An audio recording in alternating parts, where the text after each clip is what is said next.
जो कांग्रेस पार्टी का मंत्री जिसने विधानसभा के अंदर बोला कि इलीगल कंस्ट्रक्शन है, अनऑथराइज्ड कंस्ट्रक्शन है, डिमोलिश करनी चाहिए, और उसके बाद आगे बढ़ करके कहा कि यहां बहुत सारे लोग ऐसे आए हैं, हो सकता है बांग्लादेश से आए हैं, ये रोहिंग्या की कैटेगरी के लोग होंगे, और तहजारी में चारों तरफ जो हम देख रहे हैं कि लोग ऐसे हैं जिनको जानते नहीं, पहचानते नहीं।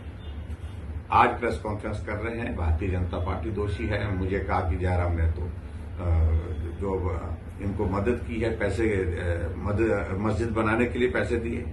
मैं हैरान हूं, मैं सिरे से खारिज करता हूं तमाम आरोपों को, क्योंकि वो मंत्री जो है अपनी कुर्सी बचाने के लिए, अपनी जान बचाने के लिए कोशिश कर रहा है, क्योंकि ऊपर से आदेश हो गया है उसको हटाने का। क्योंकि कांग्रेस पार्टी का पूरे देश भर में आपको मालूम है कि किस प्रकार से रहता है, तो उसको हटाने के लिए वो प्रयत्न कर रहे हैं, दबाव पड़ा हुआ है।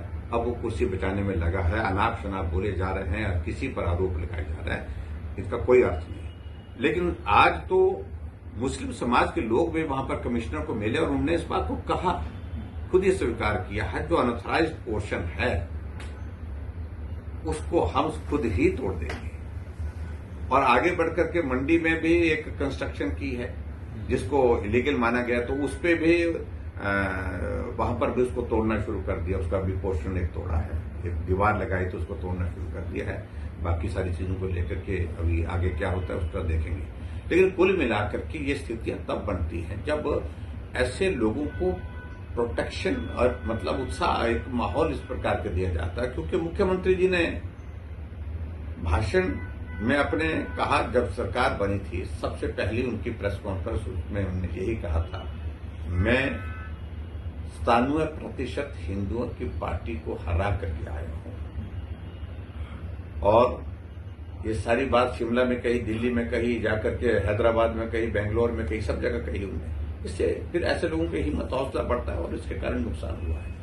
लेकिन कुल मिलाकर के हमने अपील की है सभी समाज सेवक की कि कानून को अपने हाथ में ना ले और इस सारे मामले को लेकर के सरकार कार्रवाई करने की बात कह रही है, तो निश्चित रूप से उम्मीद करते कार्रवाई करेंगे। कल मैं देख रहा हूं कि मुख्यमंत्री ने अब सर्वदलीय बैठक बुलाई है, तो कहीं बाहर जा रहा हूं, लेकिन सर्वदलीय बैठक बुला करके एक माहौल खड़ा करने की कोशिश कि नहीं, मैं उस तरह से नहीं कर रहा हूं। लेकिन जो हालात बन गए हैं, और मैं सिर्फ इतना ही कहना चाह रहा हूं कि हिमाचल प्रदेश में भारतीय जनता पार्टी की सरकार थी, तो हमने जो ये स्ट्रीट वेंडर्स होते हैं उसमें हमने एक पॉलिसी बनाई थी, और उसमें बनाने की वजह भी यही थी कि बहुत बड़ी तादाद में बहुत सारे लोग ऐसे दिख रहे थे हिमाचल प्रदेश में जो हिमाचल के रहने वाले नहीं हैं।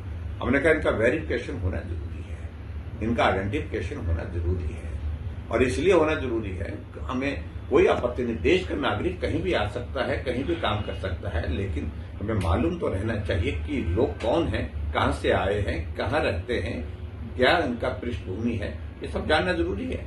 वो कांग्रेस ने बंद कर दिया था, अब कह रहे हैं कि अब हम शुरू करेंगे, फिर से शुरू करेंगे। मेरे कहने का मतलब यही है कि इस सारे विषय को लेकर के अनावश्यक रूप से कांग्रेस ने हालात ऐसे पैदा कर दिए हिमाचल प्रदेश में जिसकी आवश्यकता नहीं थी।